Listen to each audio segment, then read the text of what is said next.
Hello everybody and welcome back to my channel.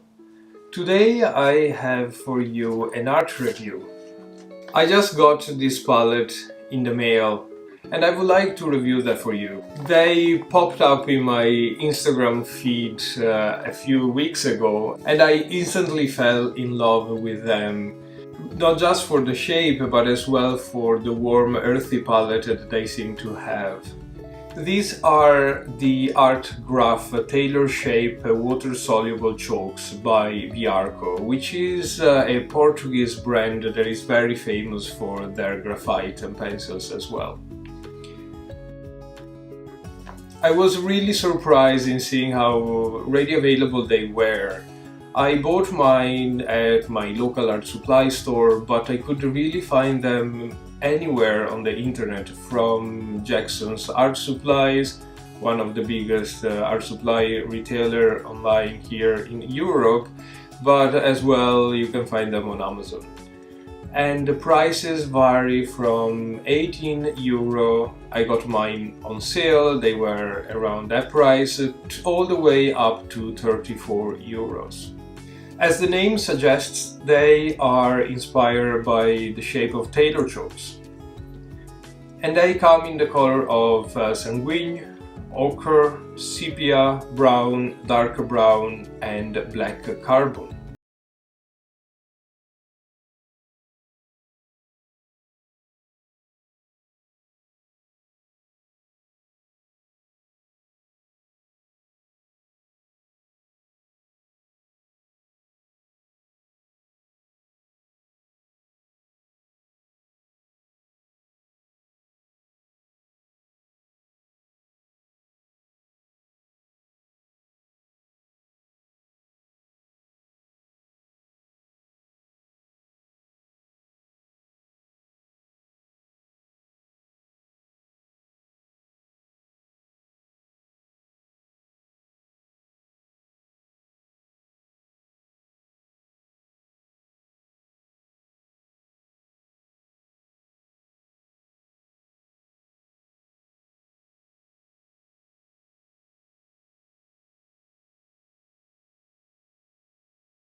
I had to use an additional mixing palette.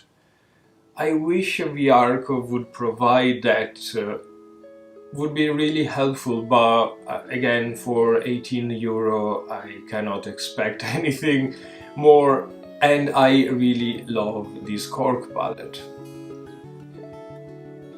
Using them right on the paper, I could notice how difficult it is to have a uniform layer. They seem to be quite oily and crumbly. I pressed a fair amount on the paper, but at some point I was afraid of breaking them or them to melt on my fingers. But I do not intend to use them as crayon, so I will use them as a regular watercolor, which is 100% fine with me. The color combination is very limited, and that is a choice.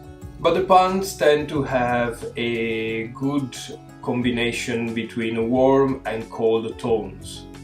Especially the browns and the black are quite cool, which gives me good hope in terms of mixing colors. Mixing the color is quite easy, and the variation of colors is quite limited, but I could really get some nice cold grays that perhaps tend a little bit to the green side, and of course a good array of browns and yellows. I wanted to test them on a very challenging portrait, and see if I could manage to get some decent skin tones out of them. I'm painting here a portrait of Peig Sayers. She is an Irish personality, and she was a storyteller that lived in the beginning of the 1900s and worked to promote and underpin the Irish language. I had to work quite hard to get some decent skin tones, but at the end it worked out. As always, it takes some time to get familiar with a new medium and new paints. The most challenging part, though, was the amount of pigment that this chalk released. And I found myself adding more and more water to lighten the colors. All in all, I really like them, although I really am missing a blue tone, especially to cool everything down a little and give those shadows and shade parts more depth and more darkness, if you wish. Something to mention is that they are quite transparent when they are wet, but as soon as they dry up, and they dry up extremely fast, they tend to become more and more opaque, almost like gouache, which can make layering and mixing and lifting the color a little bit challenging. But of course, it takes some practice. You can lift the colors, it's just a matter of trial and error. This was a challenge, but they are definitely going to become a decent substitute to my watercolor palette, especially when I need some cozy feeling. These colors are really beautiful and cozy. I went ahead and purchased another set of colors that is still in the mail. It's the other palette that Viarco provided and sell. It's basically the 3 primary colors. They're gonna come in the same shape and palette and format, so stay tuned, I'm gonna review them very soon. I'm gonna leave you now to the rest of the painting, and if you like this video, please consider to subscribe and give this video a thumbs up. If you used this paint before, let me know what you think, and if you have any technique to suggest me, I would really appreciate that. And I'll see you very soon. Slán!